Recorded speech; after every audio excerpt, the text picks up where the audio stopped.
ಹೆಬ್ಬಳಲು ಶ್ರೀಚಕ್ರಮಾತಾ YouTube channel ವೀಕ್ಷಕರಿಗೆ ನನ್ನ ಹೃತ್ಪೂರ್ವಕ ನಮಸ್ಕಾರಗಳು. ಸುಭಾಷಿತ: ಮತ್ತೊಬ್ಬರ ಭಾವನೆಗಳ ಜೊತೆ ಆಟ ಆಡುವವರಿಗೆ ಬಹುಶಃ ತಿಳಿದಿರುವುದಿಲ್ಲ, ತನ್ನನ್ನು ಆಡಿಸಲು ಮೇಲೊಬ್ಬ ಭಗವಂತಿದ್ದಾನೆ ಎಂದು. ನಾವೇನೇ ಇನ್ನೊಬ್ಬರ ಜೊತೆ ಆಟ ಆಡ್ಬೋದು, ಮೋಸ ಮಾಡ್ಬೋದು, ಆದರೆ ಮೇಲೊಬ್ಬ ಇದ್ದೇ ಇರ್ತಾನೆ ಭಗವಂತ. ಅದನ್ನು ನಮಗೆ ಗಮನದಲ್ಲಿರಬೇಕು, ಗೊತ್ತಾಯ್ತಾ? ಯಾರೂ ಇಲ್ಲ, ನೋಡ್ತಾ ಇಲ್ಲ, ನಾನು ಮಾಡ್ತಾಯಿದ್ದೀನಿ ಅಂದರೆ ಮೇಲೊಬ್ಬ ಭಗವಂತ ಇದ್ದೇ ಇರ್ತಾನೆ.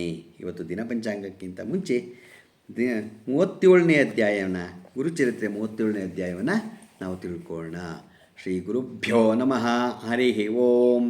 ಗಣಾನಾಂ ತ್ವಾ ಗಣಪತಿಂ ಹವಾಮಹೇ ಕವಿಂ ಕವೀನಾಪಮಶ್ರವಸ್ತಮಂ ಜ್ಯೇಷ್ಠರಾಜಂ ಬ್ರಹ್ಮಣಸ್ಪತ ಆನುಶೃಣ್ವನ್ನೋತಿಭಿः ಶ್ರೀರಸಾದನಂ.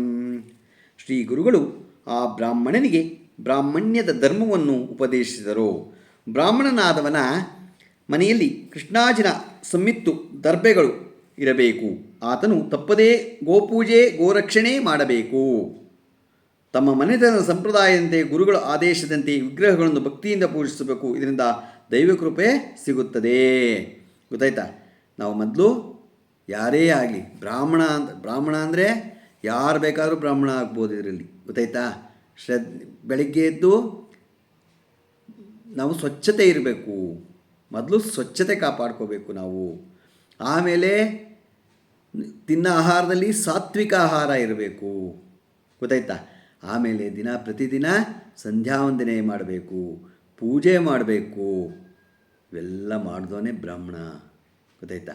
ಇಲ್ಲ ಅಂದರೆ ಎಲ್ಲ ನಾನು ಮಾಡ್ತೀನಿ, ಇವೆಲ್ಲ ಮಾಡಿಬಿಡ್ತೀನಿ, ಯಾಕೆ ಆಗಲ್ಲ ಅಂದರೆ ಆಗಲ್ಲ. ಇವೆಲ್ಲ ಮಾಡಿದವನೇ ಬ್ರಾಹ್ಮಣ. ಯಾರು ಬೇಕಾದ್ರೂ ಇದನ್ನು ಪಾಲಿಸ್ತೋರು ಅವರೆಲ್ಲ ಬ್ರಾಹ್ಮಣರೇನೆ. ಗೊತ್ತಾಯ್ತಾ? ಕೆಟ್ಟದ್ದನ್ನು ಯೋಚನೆ ಮಾಡಬಾರ್ದು. ಒಳ್ಳೆಯದನ್ನೇ, ದೇಶಕ್ಕೆ ಒಳ್ಳೆಯದನ್ನೇ ಬಯಸಬೇಕು, ಜನಗಳಿಗೆ ಒಳ್ಳೆಯದನ್ನೇ ಬಯಸಬೇಕು. ಗೊತ್ತಾಯ್ತಾ? ಶ್ರೀ ಗುರುಗಳು ಆ ಬ್ರಾಹ್ಮಣನಿಗೆ ಬ್ರಾಹ್ಮಣ್ಯದ ಧರ್ಮವನ್ನು ಉಪದೇಶಿಸಿದರು. ಬ್ರಾಹ್ಮಣನಾದವನು ಮನೆಯಲ್ಲಿ ಕೃಷ್ಣಾಜಿನ ಸಮ್ಮಿತ್ತು ದರ್ಬೆಗಳು ಇರಬೇಕು. ಆತನು ತಪ್ಪದೇ ಗೋಪೂಜೆ ಗೋರಕ್ಷಣೆ ಮಾಡಬೇಕು. ತಮ್ಮ ಮನೆತನದ ಸಂಪ್ರದಾಯದಂತೆ ಗುರುಗಳು ಆದೇಶದಂತೆ ವಿಗ್ರಹಗಳನ್ನು ಭಕ್ತಿಯಿಂದ ಪೂಜಿಸಬೇಕು. ಇದರಿಂದ ದೈವಕೃಪೆ ಸಿಗುತ್ತದೆ. ಶ್ರದ್ಧಾ ಭಕ್ತಿಗಳಿಂದ ದೇವರ ಪೂಜೆಯನ್ನು ತುಳಸಿ, ಬಿಲ್ವ, ಸುಗಂಧಿತ ಹೂಗಳಿಂದ ಮಾಡಬೇಕು. ಮಹಾವಿಷ್ಣುವಿಗೆ ಪ್ರಿಯವಾದ ತುಳಸಿ, ಶಿವನಿಗೆ ಬಿಲ್ವ, ಗಣಪತಿಗೆ ಗರಿಕೆ ಪತ್ರೆಗಳು ಪೂಜೆಗೆ ಅರ್ಹವಾದವು. ಶಿವನಿಗೆ ಬಿಲ್ಪತ್ರೆ, ಗಣಪತಿಗೆ ಗರಿಕೆ ಪೂಜೆಗೆ ಅರ್ಹವಾಗುತ್ತೆ. ಬ್ರಾಹ್ಮಣನು ಭೋಜನದ ಸಮಯಕ್ಕೆ ಯಾವ ಜಾತಿಯವನು ಬಂದರೂ ಅತಿಥಿ ಎಂದು ಭಾವಿಸಿ ಉಣಿಸಬಡಿಸಬೇಕು. ಗೊತ್ತಾಯ್ತಾ? ಯಾರ ಬರಲಿ ಊಟದ ಟೈಮ್ಗೆ ಅವ್ರಿಗೆ ಊಟ ಹಾಕಿ ಹಸ್ದವನಿಗೆ ಆ ಜಾತಿ ಈ ಜಾತಿ ಅನ್ನೋದನ್ನು ಬೇಡ. ಭೋಜನಕ್ಕೆ ಉತ್ತಮ ಪಾತ್ರೆಗಳೆಂದರೆ ಬಾಳೆ, ಮುತ್ತುಗ, ತಾವರೆ ಎಲೆಗಳು, ತಾಮ್ರ, ಕಬ್ಬಿಣದ ಪಾತ್ರೆಗಳಲ್ಲಿ ಉಣ್ಣಬಾರದು. ಕಂಚಿನ ಪಾತ್ರೆಯಲ್ಲಿ ಊಟ ಮಾಡಬಹುದು. ಭೋಜನದಲ್ಲಿ ಮೊದಲು ಸಿಹಿಯನ್ನು, ನಂತರ ಇತರ ಅಡುಗೆಗಳನ್ನು, ಕೊನೆಯಲ್ಲಿ ಕುಡಿಯಬಹುದಾದ ಆಹಾರವನ್ನು ಸೇವಿಸಬೇಕು. ಇದರಿಂದ ಬಲವರ್ಧನೆಯಾಗುತ್ತದೆ. ಭೋಜನವಾದ ಬಳಿಕ ಗೃಹಸ್ಥರು ಮಾತ್ರ ತಾಂಬೂಲ ಸೇವಿಸಬೇಕು. ಈಗೇನಿಲ್ಲ, ಎಲ್ಲರೂ ಹಾಕ್ಕೊತಾರೆ, ಹುಡುಗರು ಹಾಕ್ಕೊತಾರೆ. ಗೊತ್ತಾಯ್ತಾ? ನಾವು ಏನಿದೆಯೋ ಅದನ್ನು ಪಾಲಿಸಬೇಕೇ ಹೊರತು ಇಲ್ಲದನ್ನೆಲ್ಲ ಮಾಡೋಕ್ಕೆ ಹೋಗಬಾರ್ದು. ಕಟುವಾದ ಉಪ್ಪಾದ ಆಹಾರ ವರ್ಜ್ಯವಾಗಿದೆ. ಭೋಜನವಾದ ಬಳಿಕ ಅಧ್ಯಯನ ಮಾಡಬೇಕು. ಸ್ಮಶಾನ, ನದಿ ತೀರ, ಉತ್ತದ ಜಾಗ, 4 ದಾರಿ ಕೂಡುವ ಜಾಗದಲ್ಲಿ ಮಲಗಬಾರದು. ಸ್ಮಶಾನ, ನದಿ ತೀರ, ಉತ್ತದ ಜಾಗ, 4 ದಾರಿ ಕೂಡುವ ಜಾಗದಲ್ಲಿ ಮಲಗಬಾರದು. ಇದು ಪರಾಶರ ಸ್ಮೃತಿಯ ವಚನವಾಗಿದೆ. ಯಾರು ವಿದ್ಯುಕ್ತವಾಗಿ ತನ್ನ ಧರ್ಮವನ್ನು ಪಾಲಿಸುವನೋ ಆತನಿಗೆ ದಾರಿದ್ರ್ಯ, ರೋಗಾದಿ ದುಃಖಗಳು ಬರಲಾರವು. ಲಕ್ಷ್ಮಿಯ ಅಂತಹ ಮನೆಯಲ್ಲಿ ಸ್ಥಿರವಾಗಿ ವಾಸಿಸ್ತಾಳೆ. ಯಾರು ಇದನ್ನೆಲ್ಲ ಪಾಲಿಸ್ತಾರೋ, ಸರಿಯಾಗಿ ಪಾಲಿಸ್ತಾರೋ ಅವ್ರಿಗೆ ಲಕ್ಷ್ಮಿ ಇದ್ದೇ ಇರ್ತಾಳೆ.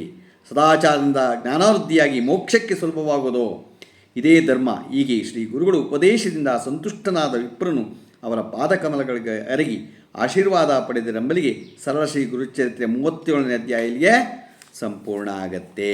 ಗೊತ್ತಾಯ್ತಾ? ಈಗ ನಾವು ದಿನ ಪಂಚಾಂಗವನ್ನು ತಿಳ್ಕೊಳ್ಳೋಣ. ದಿನಾಂಕ 15/12/2024 ಭಾನುವಾರ. ಶ್ರೀ ಕ್ರೋಧಿ ನಾಮ ಸಂವತ್ಸರ, ದಕ್ಷಿಣಾಯನ, ಹೇಮಂತ ಋತು, ಮಾರ್ಗಶಿರ ಮಾಸ, ಶುಕ್ಲಪಕ್ಷ. ತಿಥಿ ಪೌರ್ಣಮಿ, ಹಗಲು 2:23. ನಕ್ಷತ್ರ ಮೃಗಶಿರ. ಮಳೆ ಜ್ಯೇಷ್ಠ 4ನೇ ಪಾದ. ವಿಷ್ಣು ದೀಪೋತ್ಸವ ಇವತ್ತು.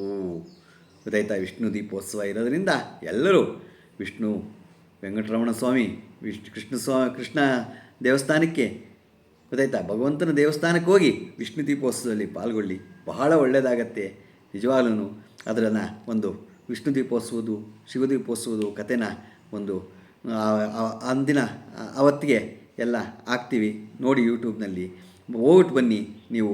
ಭಾಳ ಅವತ್ತು ಗೊತ್ತಾಯ್ತಲ್ಲ, 15ನೇ ತಾರೀಕು 12ನೇ ತಾರೀಕು 15 12 ಭಾನುವಾರ ಇದೆ, ಇವತ್ತೇನೇ ಗೊತ್ತಾಯ್ತಾ. ಎಲ್ಲರೂ ದೇವಸ್ಥಾನಕ್ಕೇನೇ ಹೋಗಿ ಶಿವದೀಪೋತ್ಸವದಲ್ಲಿ ವಿಷ್ಣು ದೀಪೋತ್ಸವದಲ್ಲೂ ಪಾಲ್ಗೊಳ್ಳಿ, 13ನೇ ತಾರೀಕು ಶಿವದೀಪೋತ್ಸವದಲ್ಲೂ ಪಾಲ್ಗೊಳ್ಳಿ, ಒಳ್ಳೆಯದಾಗತ್ತೆ. ಈ ಮಳೆ ಜ್ಯೇಷ್ಠ 4ನೇ ಪಾದ, ರಾಹುಕಾಲ 4:35ರಿಂದ 6 ಗಂಟೆ ಇದೆ, ಗುಳಿಕ ಕಾಲ 3:09ರಿಂದ 4 ಗಂಟೆ 35 ನಿಮಿಷ ತನಕ ಇದೆ, ಯಮಗಂಟೆ ಕಾಲ 12 ಗಂಟೆ 18 ನಿಮಿಷದಿಂದ 1:43 ತನಕ ಇದೆ. ಇವತ್ತು ಯಾರು ಹುಟ್ಟುಹಬ್ಬ ಆಚರಿಸ್ಕೊತಿದ್ರು, ಮದುವೆಯಾದ ದಂಪತಿಗಳು ವಾರ್ಷಿಕೋತ್ಸವ ಆಚರಿಸ್ಕೊತಿರೋರಿಗೆ ನಮ್ಮ ಹೆಬ್ಬಳಲು ಶ್ರೀಚಕ್ರಮಾತಾ ಯೂಟ್ಯೂಬ್ ಚಾನಲ್ ಕಡೆಯಿಂದ ಶುಭ ಕಾಮನೆಗಳನ್ನು ತಿಳಿಸ್ತೀವಿ. ದೇವರು ಅವರಿಗೆ ಆಯಸ್ಸು ಆರೋಗ್ಯ ಐಶ್ವರ್ಯ ಎಲ್ಲ ಕೊಟ್ಟು ಕಾಪಾಡಲಿ ಅಂತ ನಾನು ಕೇಳ್ಕೊತೀನಿ. ನಮ್ಮ ಹೆಬ್ಬಳಲು ಶ್ರೀಚಕ್ರಮಾತಾ ಯೂಟ್ಯೂಬ್ ಚಾನಲ್ ಯಾರು ಸಬ್ಸ್ಕ್ರೈಬ್ ಆಗಿರ್ಬೋದು ದಯಮಾಡಿ ಸಬ್ಸ್ಕ್ರೈಬ್ ಆಗಿ, ಲೈಕ್ ಕೊಡಿ.